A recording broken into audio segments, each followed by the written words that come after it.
अद्याप एप्रिल संपायचा आहे, अख्खा मे महिना शिल्लक आहे. तशातच एल निनोमुळे यंदा पावसाच्या टक्केवारीत देखील घट होण्याची शक्यता वर्तवण्यात आली आहे. त्यामुळे यंदाचं वर्ष अति उष्ण ठरणार की काय असा प्रश्न सध्या प्रत्येकाला सतावू लागलाय. उन्हाच्या तीव्र झळांमुळे आत्ताच पाऱ्यानं 46 अंशांचा टप्पा पार केला. विदर्भात तर सूर्य अक्षरशः आग ओकतोय. त्यामुळे मे महिन्यात उन्हाचा तडाखा प्रचंड वाढून पारा 50 अंशांवर जाऊ शकतो.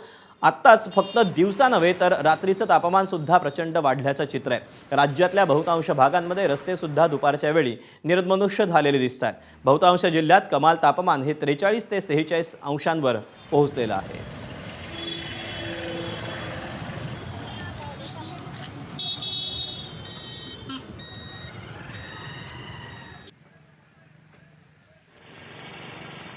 सर तो तापमान खूप तापत आहे आणि बाहेर फिरणं खूप मुश्किल झालेलं आहे. आणि सकाळपासून आम्हाला सकाळी फिरावं लागते. त्याच्यामुळं खूप म्हणजे उन्हाचा पारा वाढलेला आहे. त्याच्यामुळे कसं बाहेर निघणं मुश्किल झालेलं आहे.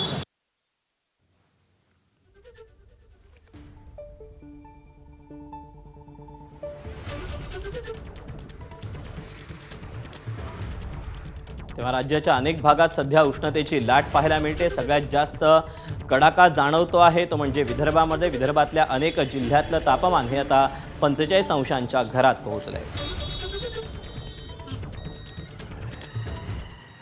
राज्यात भीषण उष्णता वाढते. आज तर बहुतांश जिल्ह्यातला पारा हा 40शी पार राहिला. त्यापैकी आज राज्यात कोणत्या भागात सर्वाधिक तापमान जास्त राहिलं आपण त्यावर एक नजर टाकूया. अमरावतीमध्ये 46.2 अंश सेल्सिअस तापमानाची नोंद झाली आहे. वर्ध्यामध्ये 46.2, अकोल्यात 44.8, नागपूरमध्ये 44.6 अंश सेल्सिअस,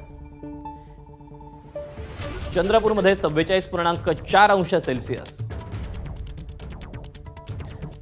तर साधारणपणे 45 अंशांच्या घरामध्ये विदर्भातल्या बहुतांश जिल्ह्यातलं तापमान हे पाहायला मिळालंय. तिकडे एप्रिल महिन्यात राज्यात उन्हाळा तीव्र झालाय. अनेक भागांमध्ये उन्हामुळे लोक हैराण झालेत. काही ठिकाणी उन्हाच्या झळा इतक्या वाढल्यात की लोकांच्या आरोग्यावर देखील मोठा परिणाम होतोय. आणि या उन्हाळ्यात राज्यात उष्माघाताचे 7 बळी गेल्याचा संशय व्यक्त करण्यात येतोय. लातूर, नागपूर, परभणी, जळगाव, अकोला आणि वाशिममध्ये उष्माघातामुळे हे मृत्यू झाल्याचा संशय व्यक्त होतोय.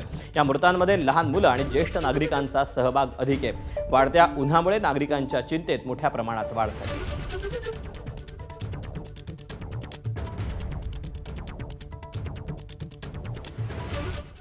विदर्भाला आग ओकणाऱ्या सूर्यापासून उद्यानंतर पुढील 2-3 दिवस काहीसा दिलासा मिळण्याची शक्यता हवामान विभागानं वर्तवली. आज विदर्भात सर्वच जिल्ह्यात कमाल तापमानाच्या बाबतीत जवळपास परिस्थिती ही सारखीच राहिली. उद्या अकोला आणि अमरावतीमध्ये पुन्हा उष्णतेच्या लाटेसारखी स्थिती राहील. वर्धा, यवतमाळ आणि चंद्रपूरमध्ये काही भागांमध्ये पावसाची शक्यता ही वर्तवली गेली. त्यामुळे एप्रिल महिन्याच्या उर्वरित दिवसात तापमानाची तीव्रता काहीशी कमी राहील असा अंदाज हवामान खात्यानं वर्तवलाय.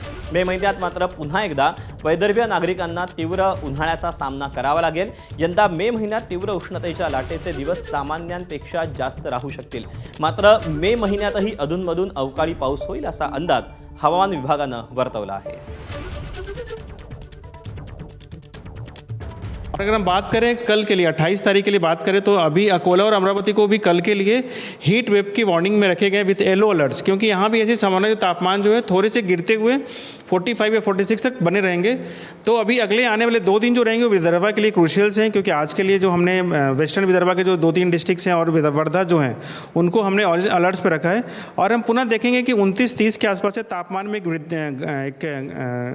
गिरावट देखने को मिलेगी. तापमान जो है फर्दर 2 से 3 डिग्री तक घट सकता है, जिससे लोगों को थोड़ी गर्मी से राहत मिल सकती है. और साथ ही साथ ऐसा अंदेशा लगाया गया कि तापमान के साथ साथ जो अभी कुछ जिलों में, जैसे चंद्रपुर की बात करें, गढ़चिरौली, नागपुर, वर्धा, यवतमाल, इन जगहों पे स्थानीय तौर पे कुछ जगहों पे हल्की बारिश, तेज़ गर्जन और तेज़ हवाएं जिसकी रफ्तार 40 से 50 किलोमीटर प्रति घंटे हो सकती है, ऐसी संभावना जताई गई है. तो आज और कल विदर्भ के लिए कुछ जिलों को येलो अलर्ट पे रखे गए हैं, कुछ जिलों को ऑरेंज अलर्ट पे रखे गए, क्योंकि यहाँ पे संभावना है कि हीट वेव हो सकते हैं. लेकिन कल से पुनः हम देखेंगे कुछ जिलों में जो है हल्की बारिश और तेज़ गर्जन और तेज़ हवाएं चलने की संभावना है. और तापमान में गिरावट देखने को मिलेगी जो 29, 30, 31, 1 मई तक रहेगी. एबीपी माझा, उघडा डोळे बघा नीट.